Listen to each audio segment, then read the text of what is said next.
That is sentence of death. Sheikh হাসিনার রায়কে ঘিরে প্রতিক্রিয়া জানিয়েছে পাকিস্তান। মানবতাবিরোধী অপরাধে মৃত্যুদণ্ডপ্রাপ্ত সাবেক এই প্রধানমন্ত্রীর রায় নিয়ে শেহবাজ শরীফ প্রশাসনের কাছে প্রশ্ন তোলেন গণমাধ্যম কর্মীরা। জবাবে শুক্রবার দেশটির পররাষ্ট্র মন্ত্রণালয় জানায়, শেখ হাসিনার মৃত্যুদণ্ড বাংলাদেশের অভ্যন্তরীণ বিষয়।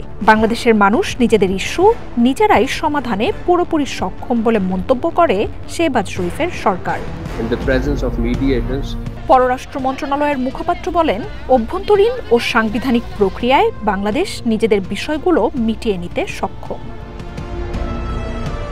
সোমবার জুলাই অভ্যুত্থানে মানবতাবিরোধী অপরাধের দায়ে ক্ষমতাচ্যুত প্রধানমন্ত্রী শেখ হাসিনাকে মৃত্যুদণ্ড দেয় আন্তর্জাতিক অপরাধ ট্রাইব্যুনাল।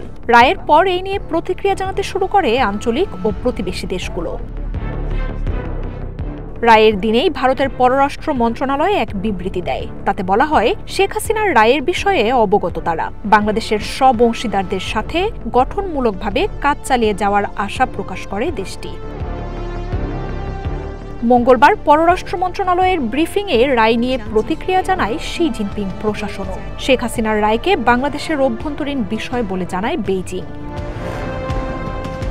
পররাষ্ট্র মন্ত্রণালয়ের মুখপাত্র বলেন, চায়না বাংলাদেশের সাথে প্রতিবেশী সুলভ সম্পর্ক বজায় রাখতে ক্রমাগত কাজ করছে। বাংলাদেশের ঐক্য, স্থিতিশীলতা ও উন্নয়নের ধারা বজায় থাকবে বলেও আশা প্রকাশ করে বেইজিং। মার্জিয়া উপমা, ওয়ান ইন্টারন্যাশনাল ডেস্ক।